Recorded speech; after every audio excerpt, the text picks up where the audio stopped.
Hello दोस्तों, स्वागत है 8 PM एजुकेशन में। और ये परसेंटेज का टाइप 2 का पार्ट 2 है। ठीक, ये आपका टाइप 2 का रिमेनिंग पार्ट 2 है। पार्ट 1 का वीडियो ऑलरेडी अपलोडेड है आपके यूट्यूब चैनल 8 PM एजुकेशन में। ठीक है, तो इसमें जो हम लोग चर्चा कर रहे थे, किसके बारे में चर्चा कर रहे थे? तो परसेंटेज इंक्रीज और डिक्रीज का। ठीक है, इसी में हमने पढ़ा था AB का जो रूल होता है, यानी कि परसेंटेज इंक्रीज करता है फिर डिक्रीज करे, या इंक्रीज हो रहा है फिर इंक्रीज हो रहा है, उसके बारे में हम एक फॉर्मूला भी बताए थे और बेसिक से भी बताए थे कि किस तरह से हमने बेसिक से उस तरह के सवालों को तय किया था। आई होप आपकी तैयारी भी अच्छी चल रही होगी। और RRB का जो ये लाइनअप है, सभी एग्जाम आप नवंबर से स्टार्ट हो जा रहा है। नवंबर है, इसके बाद दिसंबर है, जनवरी, फरवरी, मार्च, अप्रैल तक ये एग्जाम का सिलसिला जारी रहेगा। तो इसमें अभी जो समय है वो आपके लिए बहुत ही इम्पोर्टेंट है। किस मद्देनजर में कि sir exam point of view से आपका ये जो समय है बहुत इम्पोर्टेंट है। ठीक है, तो कोशिश कीजिएगा क्या कि इसमें हम अभी लगे रहें। कितने कितने बच्चों को हमने देखा है कि निरंतर यानी कि लगातार यदि मेहनत करते रहें तो सफल हो चुके हैं। आपको हमसे आपको यही उम्मीद है कि आप भी मेहनत करते रहिए और वीडियो को जितना से जितना हो सके शेयर कीजिए, लाइक कीजिए और सब्सक्राइब कीजिएगा। ठीक है, तो इसमें हम आप देखते हैं अगला जो सवाल है वो किस तरह का है। सवाल कह रहा है क्या कि एक आदमी आय में पहले 20% की बढ़ोतरी होती है और बाद में फिर 30% का वृद्धि हो गया, यानी कि बढ़े हुए में भी बढ़ गया। यानी कि हम यहाँ से कह सकते हैं कि सबसे पहले सर 20% की बढ़ोतरी हुई है, उसके बाद फिर 30% का बढ़ोतरी हुआ, तो ओवरऑल कितना बढ़ गया यही आपसे पूछ रहा है। तो ये कितना हो गया है कि 20-30 हो गया। एल बी लगा रहे हैं तो ए बी लगा रहे हैं तो 20-30 हो गया, फिर 20 गुना 30 कर देते हैं बटा 100 कर देते हैं। यहाँ से भी बन पाता है सवाल, ये खत्म हो गया, 0 से 0 खत्म हो गया, तो 3 दूनी 6 हो गया, 30-20 कितना हो गया 50, 50 में 6 जोड़ दीजिएगा ये कितना हो जाएगा, ये 56 हो जाएगा। 50 में 6 जोड़ दीजिएगा तो 56, यानी कि 56% का वो वृद्धि होगा। Option number D is the correct answer. ठीक है, ऐसा भी सोच सकते हैं। ठीक है, नेक्स्ट कर रहा है कि दो क्रमागत छूट 12% और 5% के समतुल्य एकल छूट कितने परसेंट होगी? छूट का मतलब युवा निगेटिव, यानी कि आपको कमी को दर्शाता है। छूट जो है वो कमी को दर्शाता है, तो 12% फिर 5% का छूट दिया और माइनस को गुना करते हैं तो यहाँ होगा प्लस 12 गुना 5 कर दीजिए बटा 100 कर दीजिए। ठीक, तो कितना 12 और 5 कितना हो गया, तो 17 हो गया। परसेंटेज लिखना कोई जरूरी नहीं है। एक बच्चा पूछ रहे थे परसेंटेज लिखना जरूरी है, नहीं, कोई जरूरी नहीं है यहाँ लिखना। ठीक है, 12 और 5 माइनस का 17 प्लस 12 60 होता है, 60 बटा 100 को क्या लिख सकते हैं 0.60 लिख सकते हैं, 0.60 लिख सकते हैं। अब इसमें से घटाना है तो माइनस में से प्लस को जोड़ना है, तो ये कितना होगा, तो 16.40% आएगा। माइनस में आएगा, माइनस में ही आएगा। ठीक है, तो ये कितना का 16.4 आपका ऑप्शन नंबर सी में है। Option number C is the correct answer. ठीक है, सिंपल सवाल है। परसेंटेज इंक्रीज और डिक्रीज में यही हम लोग को पढ़ना है। नेक्स्ट है कि चावल का मूल्य 25 रुपए प्रति किलोग्राम से बढ़कर 30 रुपए प्रति किलोग्राम हो जाती है, तो खर्च कम को समान बनाए रखने के लिए खपत में कितने प्रतिशत की कमी की जानी चाहिए? देखिए पहले क्या था, सवाल समझिएगा क्या है, प्रॉब्लम क्या है कि the price of rice is increase from 25 per kg to 30 rupees per kg। The consumption should be reduce to what percentage so that the expenditure remains same. यानी कि एक्सपेंडिचर उसका खर्च है वो समान होना चाहिए। यानी कि पहले कैसे था सर 25 रुपए था, बढ़ा कितना, तो बढ़ के हो गया कितना, ये 30 रुपए पर केजी हो गया, ये रुपए पर केजी है। तो इसको खर्च को समान रखना है, तो खर्च को समान रखना है यानी कि 25 ही रखना है उसको। तो उसको कितने परसेंट की 30 रुपए पर केजी ही रखना है, पर केजी रखना है, पर केजी ही रखना है। तो उसको कितना कम करना होगा, तो 30 में से कितना कम करना है, परसेंटेज में 5 कम करना है, किससे, 30 से, इसीलिए 100 से। ठीक, 5 से कट जाएगा कितना बार में, 6 बार में, 2 से कट जाएगा 3 बार में, 2 से कट जाएगा ये 50 बार में। 50 बटा 3 का मान क्या होता है, 16.2 बटा 3 कहिए या 16.66 कहिए। ठीक, ऑप्शन नंबर आपका ए इज द करेक्ट आंसर। इतना का परसेंट का उसको कमी करेगा तो वो एक्सपेंडिचर में कोई अंतर नहीं पड़ने वाला है। ठीक है, नेक्स्ट।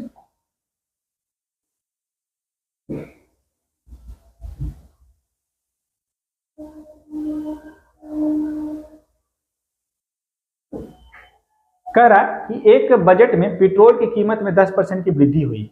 एक मोटर वाहन के यात्री पेट्रोल की खपत में कितने परसेंट कम कर सकता है ताकि पेट्रोल पर उसका कुल व्यय में कोई वृद्धि न हो, यानी कि कोई अंतर नहीं हो। यानी कि पहले पेट्रोल का दाम यदि 100 होता तो बढ़ने के बाद, बजट के बाद बढ़ने के बाद 10% बढ़ने के बाद पेट्रोल का दाम ये कितना हो जाता है, 110 हो जाता।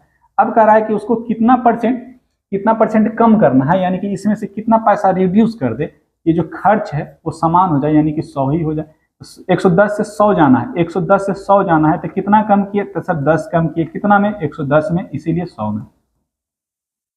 100 से 100 खत्म, बचा कितना, 100/11।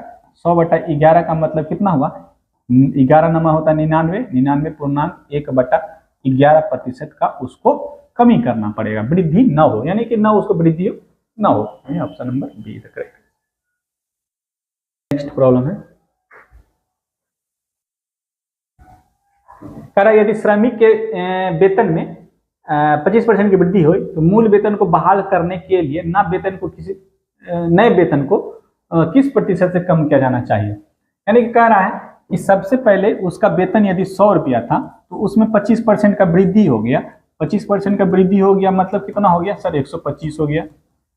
अब कह रहा है कि नए वेतन में कितने प्रतिशत कम कर दिया जाना चाहिए, तो नए प्रतिशत में कितना कम कर देना चाहिए। अब इसमें से इससे रिलेशन पूछ रहा है कि इसमें कितना परसेंट का कमी कर दें कि वापस वो 100 हो जाए, यानी कि सर यहाँ पे 100 होना चाहिए, तब इसमें कितना कम कर दें, तो 25 कम करेंगे, कितना में, 125 में, इसीलिए 100 में। सिंपल तो है।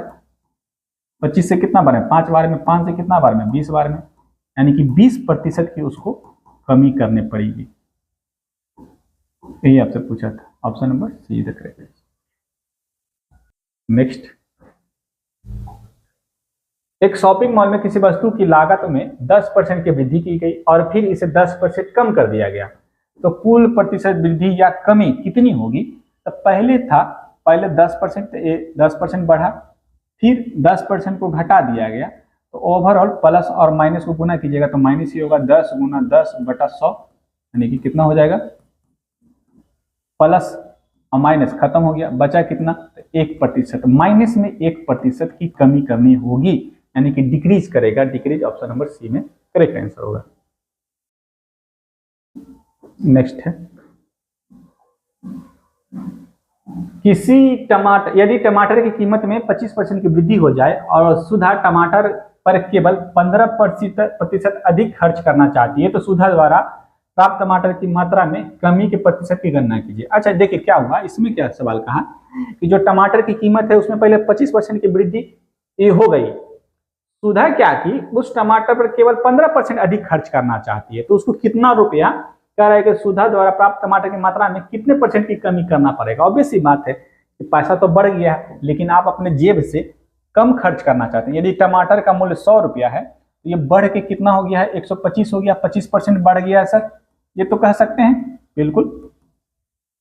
अब कह रहा है कि सुधा क्या की है कि ये 125 रुपया है लेकिन 125 रुपया नहीं बढ़ाना चाह रही है उसमें, ठीक है, इस पे वो इस रेट पे नहीं लेना चाह रही है, उसके पैसा करे कि अपना खर्च जो है वो 100 पहले था तो वो 100 ना बढ़ा के कितना कर दी, तो 15% बढ़ाई, तो 15% बढ़ाइएगा 100 में तो कितना हो जाएगा, 115।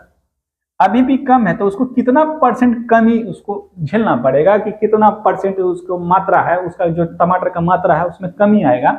ये मात्रा को दर्शा रहा है, तो कितना कम कर रहे हैं, 10 कम कर रहे हैं, 10 कम कर रहे हैं ना, 125 में से 115 घटाइएगा तो 10 बचेगा, कितना में, 125 में, इसीलिए 100 में। 25 4 100 होता है, 25 25 125, 5 से ये 2 बार में, 4 दूनी 8, यानी कि 8% को उसको कमी करना पड़ेगा उसके खपत में, ऑप्शन नंबर सी। ठीक है, नेक्स्ट कह रहा है यदि एक व्यक्ति का वेतन पहले साल 11% बढ़ा और दूसरे साल में 11% कम हो गया, तो ये मत सोचिएगा 11% बढ़ गया है और अगले साल 11% घट गया तो कुछ नहीं हुआ, ये नहीं होता है ऐसा, ठीक है। तो आरंभिक वेतन में सापेक्ष तीसरे साल के आरंभ में उसके वेतन में प्रतिशत परिवर्तन कितना होगा। याद रखिएगा कि सबसे पहले 11 बढ़ा है, उसके बाद -11 हुआ है, प्लस माइनस कितना होता है, प्लस माइनस माइनस ही होगा, माइनस होगा 11 गुना 11 बटा 100 होगा, प्लस 11 माइनस 11 खत्म हुआ, बचा कितना 11 गुना 11, 11 का स्क्वायर कितना 121 बटा 100, माइनस में ही बच रहा है। इसको क्या लिख सकते हैं, -1.21 लिख सकते हैं। माइनस में आ रहा है यानी कि कमी को दर्शा रहा है, यानी कि डिक्रीज करा रहा है। ये इसका option number A is the correct, यानी कि तीसरे साल जो होगा उसको -1.21 का कमी होगा। ठीक है, नेक्स्ट करा एक वस्तु की कीमत 25% घट जाती है। ठीक है, मूल कीमत को बनाए रखने के लिए नई कीमत को कितना बढ़ाना होगा। अब उल्टा है, पहले हम लोग देख रहे थे बढ़ रहा था, अब उसको वापस पुनः लाने के लिए प्रारंभिक मूल्य पे लाने के लिए कितना परसेंट का कमी हो रहा है। अब कह रहा है कि पहले ही घट गया तो उसको कितना परसेंट बढ़ा दें कि वो मूल रूप से वापस में वो संख्या बन जाए। यानी कि पहले 100 रुपया था, 100 था, अब वो 25% घट गया है, यानी कि -25% हुआ, यानी कि वो 75 हो गया है। 75 से मूल वापस लाने यानी कि 100 बनाने के लिए उसको कितना परसेंट बढ़ाना पड़ेगा। तो कितना बढ़ा रहे हैं, तो इसका अंतर, इसका डिफरेंस कितना 25, तो सर 25 बढ़ा रहे हैं, कितना में 75 में ही बढ़ा रहे हैं 25, इसीलिए 100 में 25 दिया 75 हो गया। 100/3 हुआ, 100/3 को क्या बोलते हैं, तो 33.1/3 कहिए या 100/3 कहिए, जो भी आंसर दिया हुआ है आपका वही होगा।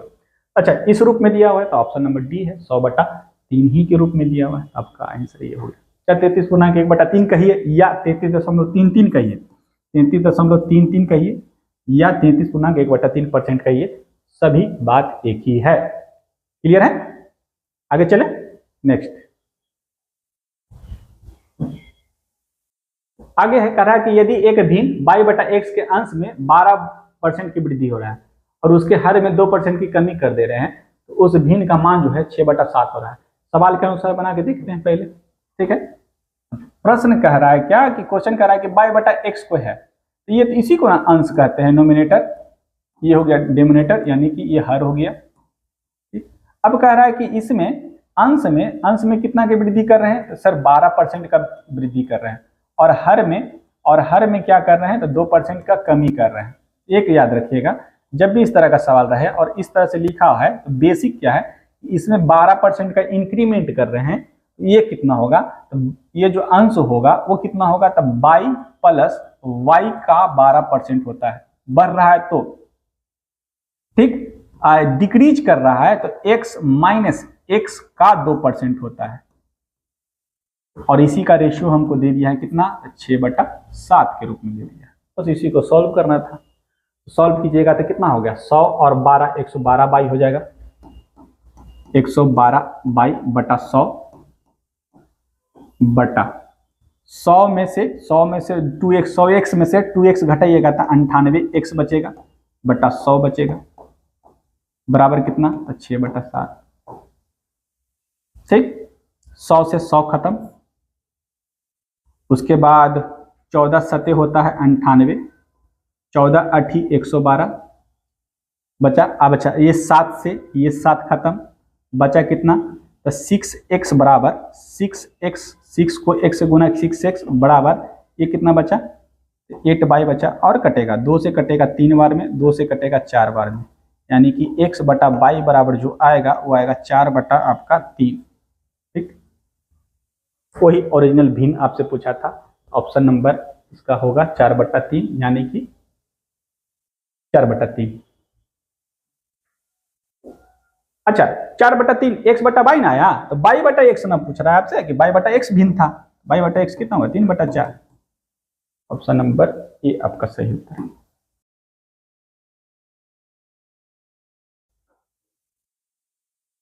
कह रहा है एक रहने वाले फ्लैट की कीमत में प्रत्येक वर्ष 15% की वृद्धि होती है, यदि वर्तमान में उसका मूल्य कितना है तो 2 वर्ष बाद उसकी कीमत कितनी होगी। प्रभु ये बताइए, 60 है, 00 फिर उस पर 3 0, 60 लाख हो गया। 60 लाख में प्रति वर्ष 15 यानी कि वृद्धि हो रहा है, तो 115 पहले साल में, दूसरे साल में भी 115/100, बस इसमें गुना है और कुछ नहीं है। 1 2 3 4 खत्म, 15 को इसे गुना कीजिएगा तो कितना होगा, या दो काम कर सकते थे। गुना ना करना चाहते हैं तो 15 का 2 को सक्सेसिव ले लीजिए, +15 +15 +15 का स्क्वायर कितना 225/100 यानी कि 2.25, 15 30 30 से 2 32.25 हुआ। बढ़ रहा है एक और जीरो लगा दीजिए 132। अब किसका, 6 का, 6 को गुना कीजिए, इससे गुना कर दीजिए, 6 को जीरो है, 3 3 6 3 3 6, इसे 6 से गुना करना आसान है, 6 5 30, 6 दूनी 12, 12 3 कितना हो गया 15, हाथ में 1, 6 दूनी 12 1 13, हाथ में 1, 6 3 18 1 19, 6 एकम 6 1 7, ठीक। और ये 2.20 घट जाएगा तो कितना बचा 2 2 4 1 5 0 बढ़ जाएगा 7935, 3 0 बढ़ेगा, ठीक है। तो 7935 इस पे 3 0 और बढ़ जाएगा, तो आपका इतना रुपया हो जाएगा, उसकी कीमत इतना हो जाएगा। तो एक लाइन में भी बन रहा है तो क्या दिक्कत है, ठीक है। इसको भी गुना कीजिएगा तो उतना ही आएगा, ठीक। कैसे किए उसको समझ में आया या फिर से बता दें, एक बार और देख लीजिए, एक बार और समझ लीजिएगा कि पहले 15 फिर 15 का स्क्वायर 225/100 करते तो 2.25 होता। अच्छा ये कितना होता, दोनों को जोड़ते 30 और 2.32.25 होता। 100 में बढ़ा है तो 100 और जोड़ दिए 132.25 हो गया, उसको फिर 6 से खाली गुना कर देना था, यानी कि 6 से गुना करते तो आपका ऑप्शन नंबर डी करेक्ट है। नेक्स्ट, एक नई सरकार नीति में प्याज के मूल्य में 35% की वृद्धि की जाती है। एक व्यक्ति को प्याज की खपत में कितने % की कमी कर देना चाहिए चाहे उसका व्यय में कोई वृद्धि न हो। वही सवाल है, इसमें सिर्फ कहा गया है कि पहले 100 था उसमें 35% का वृद्धि हुआ तो 135 होगा, 35% का वृद्धि हुआ तो प्लस होगा, 35% वृद्धि हुआ, ठीक। अब कह रहा है कि 35% का जब वृद्धि हो चुका है, 35% का वृद्धि हो गया तो 35% बढ़ा तो वो 135 हो गया। अब कह रहा है इसके खर्च में कोई कमी ना हो, यानी कि पुनः से वो 100 होना चाहिए। तो कितना बढ़ रहा है सर, 35 बढ़ा, कितना में 135 में, इसीलिए 100 में परसेंटेज निकालना है, ठीक। 5 से कट जाएगा 7 बार में, 5 से कट जाएगा 5 दूनी 10 और 7 5 35 27, यानी कि 700/27 पूरा पूरा नहीं कटेगा। 27 से इसको जब डिवाइड कीजिएगा तो कितना आएगा, तो लगभग में 27 दूनी होगा, 2 बार में तो लगेगा, 27 दूनी हो गया 54, 27 छक्का फिर हो जाएगा नहीं, हाँ लगभग में 6 बार में, यानी कि लगभग 26% के आसपास आएगा, ठीक है। अप्रॉक्स वैल्यू आएगा 26%, यानी उसके 26% की कमी आना चाहिए। Option number C is the correct answer. और यहीं तक है, और ये आपका परसेंटेज इंक्रीज और डिक्रीज का ये लास्ट पार्ट था, और इसके बाद अब आएगा ये अगला पार्ट टाइप 3, ठीक है। तो वीडियो अच्छा लगा तो लाइक और सब्सक्राइब और शेयर जरूर कीजिएगा, धन्यवाद।